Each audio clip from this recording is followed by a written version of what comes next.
Good morning to every one. இன்றைக்கி இந்த வீடியோவில் 10th standard maths important question. இது 4th சாப்டர் தேரம், பேசிக் proportionality theorem அல்லது தாலஸ் தேரம் அப்படின்னு சொல்லி என்ன செய்வாங்க, கேட்பாங்க. ஸோ இதுதான் ஃபர்ஸ்ட் தேரம். இந்த தேரம் ரொம்ப ஈஸி. ஸோ ஈஸியாக படித்து ஈஸியாக எழுதிக்கலாம். ஸோ ஃபர்ஸ்ட்டு ஸ்டேட்மெண்ட் என்ன? ஸ்டேட்மெண்ட்டுக்கு முன்னாடி முதல்ல என்ன செஞ்சுக்கோங்க, இந்த ட்ரையாங்கிளை நான் டிஸ்கிரைப் பண்ணியிருந்தேன். ஃபர்ஸ்ட் என்ன செய்யணும், ஒரு ட்ரையாங்கிள் ட்ரா பண்ணணும். So the triangle ABC. அதில் பிசிக்கு பேரலாக ஒரு லைன் வரையணும். வரைஞ்சாச்சு. வரைஞ்சோடனே என்ன நடக்கும், பி அப்படிங்கிற ஆங்கிளை 1ன்னு எடுத்திருக்காங்க, சி அப்படிங்கிற ஆங்கிளை 2ன்னு எடுத்திருக்கிறாங்க, அண்ட் ஏ அப்படிங்கிற ஆங்கிளை 3ன்னு எடுத்திருக்கிறாங்க. அப்போ இந்த பேஸுக்கு பேரலாக ஒரு லைன் வரைஞ்சோன்னா இங்கே என்ன ஆங்கிள் கிடைக்குதோ அதே ஆங்கிள் தான் இங்கே கிடைக்கும். ஸோ இங்கே என்ன ஆங்கிள் இருக்குதோ அதே ஆங்கிள் தான் இங்கே இருக்கும். ஸோ நல்லா யோசித்து பாருங்கள், அது கரஸ்பாண்டிங் ஆங்கிள்ஸ், அதனால் அது சேமாக தான் இருக்கும். இதிலே பாதி தேரம் முடிஞ்சு வச்சு. ஸோ இப்போ நம்ம ஸ்டேட்மெண்ட் பார்ப்போம். A straight line drawn parallel to the side of triangle. So ட்ரையாங்கிளோட ஒரு சைடுக்கு பேரலாக ஒரு லைன் என்ன செய்கிறீங்க, வரைகிறீங்க. வரைகிற அந்த லைன் இன்டர்செக்டிங் அதர் 2 சைட்ஸ். வரைகிற அந்த லைன் என்ன செய்யுது அப்படின்னா மற்ற 2 சைடையும் இன்டர்செக்ட் பண்ணுது. மற்ற 2 சைடுக்கும் குறுக்க போகுதா?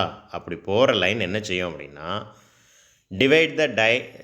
Divides the sides in the same ratio.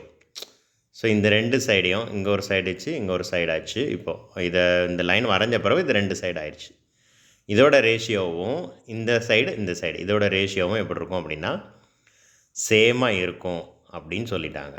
So இவ்வளோ தான், ரொம்ப சிம்பிள். இப்போ ப்ரூஃப் பார்ப்போம். கிவன் ட்ரையாங்கிள் ஏபிசியில் D is the mid point of AB. So ஏபியோட மிட் பாயிண்ட் தான் டி. படம் வரைஞ்சிட்டாலே ஆட்டோமேட்டிக்காக எழுதிடலாம். ஏசியோட மிட் பாயிண்ட் தான் இ. இது எழுத முடியாதா? ரொம்ப ஈஸியாக எழுதிடலாம். டு ப்ரூஃப் என்ன ப்ரூஃப் பண்ணணும், இங்கே ஸ்டேட்மெண்ட்டில் எது சொன்னாங்களோ அதை தான் இப்போ நம்ம எழுத போகிறோம். அப்போ AD divided by DB which is equal to AE divided by EC அப்படின்னு சொல்லி என்ன செய்யணும், ப்ரூவ் பண்ணணும். இது ப்ரூவ் பண்ணுறதுக்கு நமக்கு என்ன வேணும் அப்படின்னா இந்த பேரலல் லைன் வரையணும். டிஇ அப்படிங்கிற லைன் பிசிக்கு பேரலாக வரையணும். ஸோ ரொம்ப ஈஸி, அவ்வளோதான். ஸோ இப்போ பார்ப்போம். நம்பர் 1 ஸ்டேட்மெண்ட் பார்ப்போம்.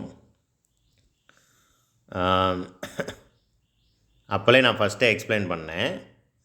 இதுவும் ஆங்கிள் 1 தான்,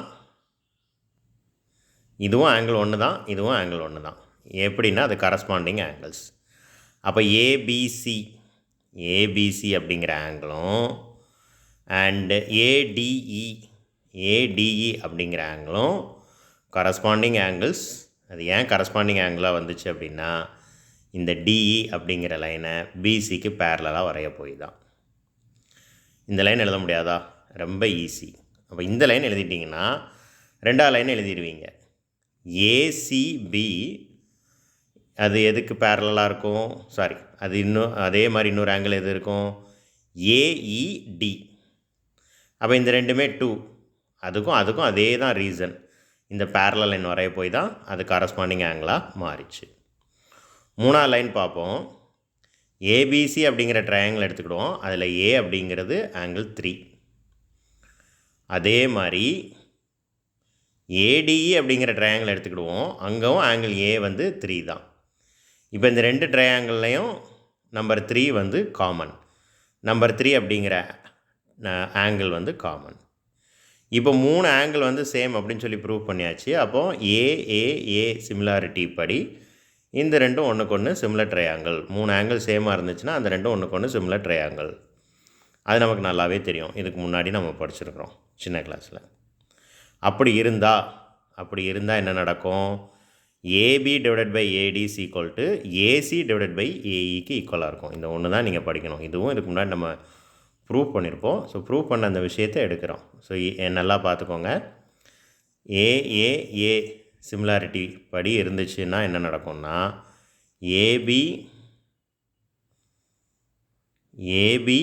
டிவைடட் பை ஏபினா மொத்த length divided by AD is equal to AC divided by ஏஇன்னு என்ன செய்யணும், எடுக்கணும். இந்த ஒன்று மட்டும்தான் நீங்கள் படிக்கணும். இது முன்னால் படித்தது, முன்னால் ப்ரூவ் பண்ணியிருப்போம். அதை எடுத்து இங்கே நம்ம என்ன செய்கிறோம், யூஸ் பண்ணுறோம். இப்போ ரொம்ப சிம்பிள். ஏபி எப்படி எழுதலாம்? ஏடி ப்ளஸ் டிபின்னு எழுதலாமா? ஸோ ஏபிக்கு பதிலாக ஏடி ப்ளஸ் டிபின்னு எழுதியிருக்காங்க. அதே மாதிரி இந்த சைடு ஏசிக்கு பதிலாக ஏஇ ப்ளஸ் இசின்னு எழுதலாமா? அவ்வளோதான், எழுதியாச்சு. ரொம்ப simple.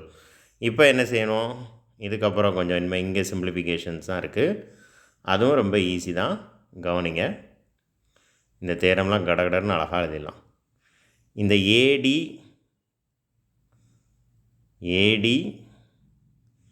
Divided by AD plus DB divided by AD அப்படின்னு எழுதலாமா? ஏன்னா ஏடி காமனாக இருக்குது, அப்போ ரெண்டுக்கும் தனித்தனியாக எழுதலாம்.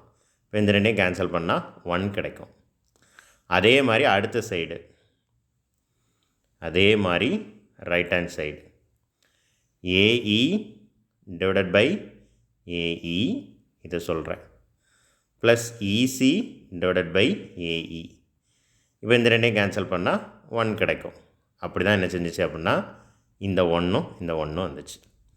அப்புறம் ரெண்டு பக்கமும் 1 இருந்துச்சுன்னா ஈக்குவல் டு இந்த சைடும் அந்த சைடும் சேமான வேல்யூ வந்துச்சா இருந்தால் அதே என்ன செஞ்சிடலாம், கேன்சல் பண்ணிடலாம். அப்போ ரொம்ப சிம்பிள். மீதி இருக்கிற இந்த டேம் மட்டும்தான் கிடைக்கும். எது கிடச்சிருக்கும்? DB divided by AB EC divided by AC. அதை ரெசிப்ரோக்கலாக எழுதுங்க, முடிஞ்சு போச்சு. தேரம் ப்ரூஃப் பண்ணியாச்சு. ரொம்ப சிம்பிள். என்ன செய்யணும் இந்த தேரத்தை ப்ரூஃப் பண்ணுறதுக்கு?